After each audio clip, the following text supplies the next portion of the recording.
नमस्कार, मैं हूं आपके साथ सुनील कुमार शर्मा और आप देख रहे हैं न्यूज जन आवाज।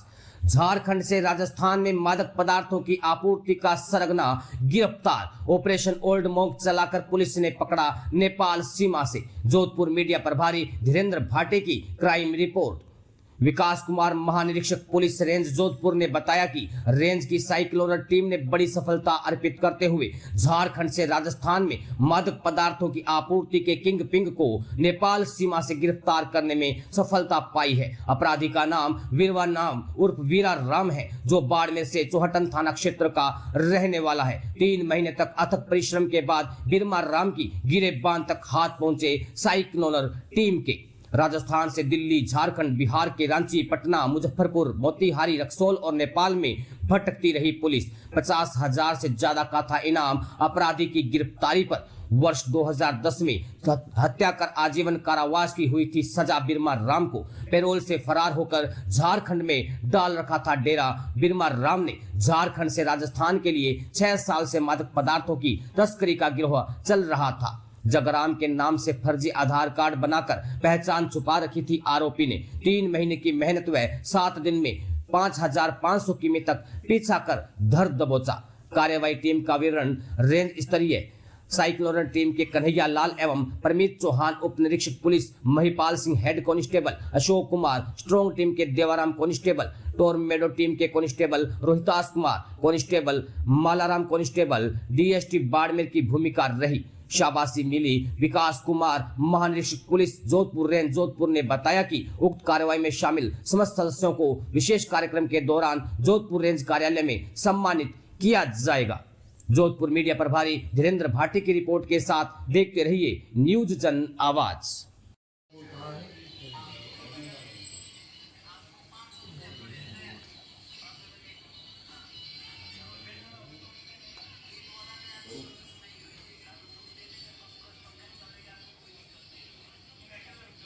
रक्सौल में होटल का ही नेगोशिएशन चल रहा है।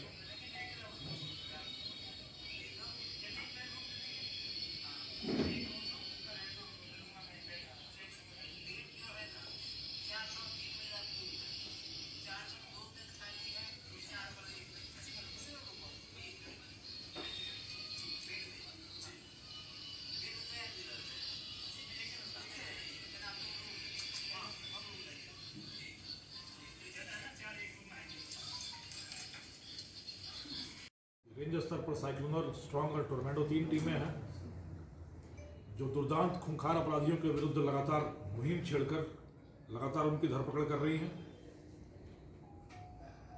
उनके खिलाफ एक बड़ा अभियान छेड़ती हैं और हर एक अभियान जो चलता है वो एक स्पेशल विशेष नाम के साथ चलता है, जो एक छद्मकूट नाम होता है और उस ऑपरेशन के नाम पर वो नाम चलता है, जिसमें विशेषकर एनडीपीएस से जुड़े हुए तस्कर, क्योंकि इस क्षेत्र में एनडीपीएस का कुप्रचलन कुछ ज़्यादा ही दिखा है, हाल के दिनों में ये बढ़ता भी प्रतीत हुआ है। तो उसको लेकर एनडीपीएस के जो अपराधी हैं, बड़े वांछित दुर्दांत कुख्यात अपराधी, उनके विरुद्ध मिशन मोड में कार्य होता है। उसी की एक नई कड़ी के रूप में ऑपरेशन ओल्ड मॉन्क चलाकर एक कुख्यात अपराधी जो 50,000 रुपये का इनामी भी है,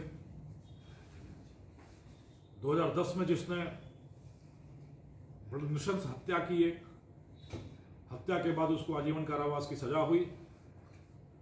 सजा भुगतने के दौरान पैरोल मिली और पैरोल से फरार होकर उसने अपना अड्डा, अपनी पहचान,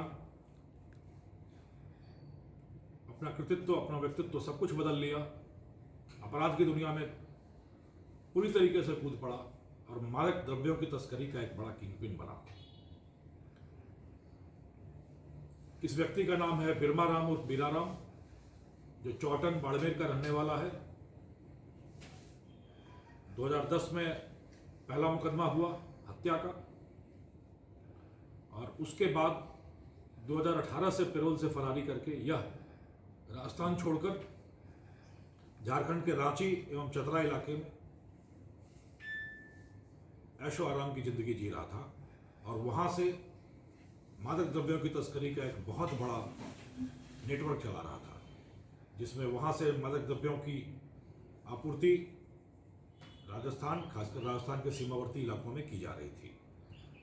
आप सबों को याद होगा कि अभी करीब 1 महीने पहले हम लोगों ने ऐसे ही एक और किंग पिन मांगीलाल नोखड़, जिसके खिलाफ ऑपरेशन मनोरमा चलाया गया था, को गिरफ्तार किया था। उसकी भी मोडस ऑपरेंडी, काम करने का तरीका करीब करीब ऐसा ही था। इस व्यक्ति ने अपनी पहचान फर्जी दस्तावेजों के आधार पर बदल ली और जगाराम बनकर, बाड़मेर का निवासी जगाराम बनकर आराम से रह रहा था। रांची के हेयल इलाके में, रांची जो झारखंड की राजधानी है, वहाँ के हेयल इलाके में एक दूसरे किंग पिन के आलिशान घर में गुप्त रूप से रह रहा था। जगाराम नाम, अपना नाम चेंज करके जगाराम के नाम से रह रहा था और लगातार राजस्थान में मादक द्रव्यों की तस्करी कर रहा था। 6 साल की फरारी के दौरान भी इस पर एनडीपीएस के कई सारे प्रकरण दर्ज हुए हैं इस इलाके में।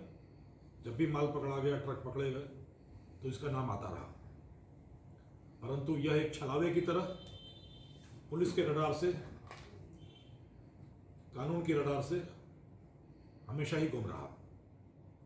पहली सूचना हम लोगों को जब हमने इस व्यक्ति का नाम सुना, ये एक व्यक्ति है जो झारखंड से इस नेटवर्क को ऑपरेट कर रहा है, तब इसकी पहचान और इसकी पृष्ठभूमि पुलिस को नहीं पता थी। जब हमने पता करना शुरू किया तो इसके शातिरपने की अलग अलग कहानियां सामने आने लगी।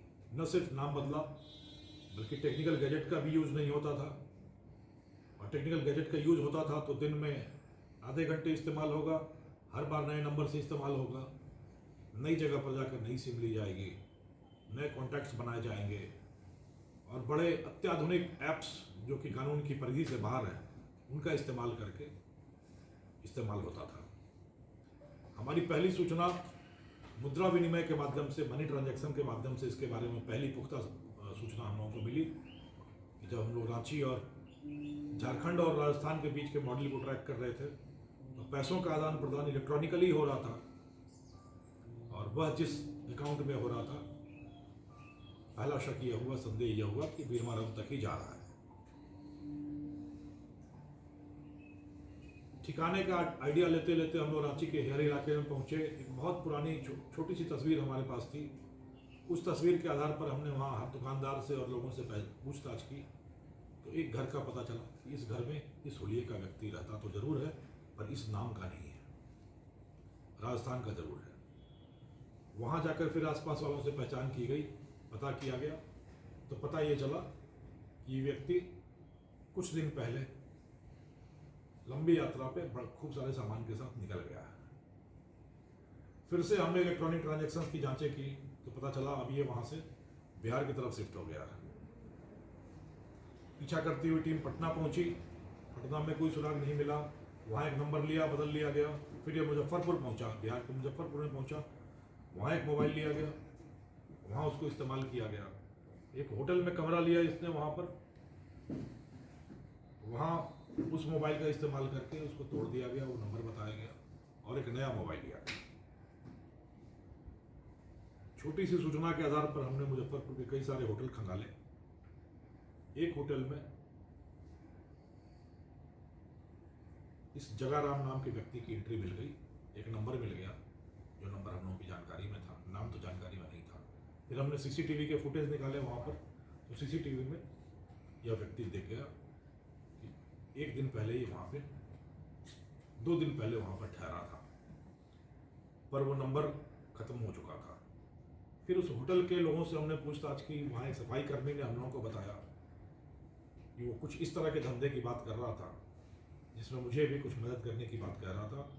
और बात ये आ रही थी कि नेपाल से झारखंड का धंधा थोड़ा सा रिस्की हो रहा है, नेपाल से कम दाम में 50-60 हज़ार रुपये किलो में अफीम लाई जाए और ला के फिर राजस्थान सप्लाई की जाए। इसके चक्कर में वो नेपाल निकला है और मुझे अपना एक और गुप्त कोई डेटा दे गया। उस गुप्त डेटा के आधार पर हम लोग मोतिहारी पहुंचे। मोतिहारी पहुंचने पर पता चला कि ये व्यक्ति नेपाल की सीमा में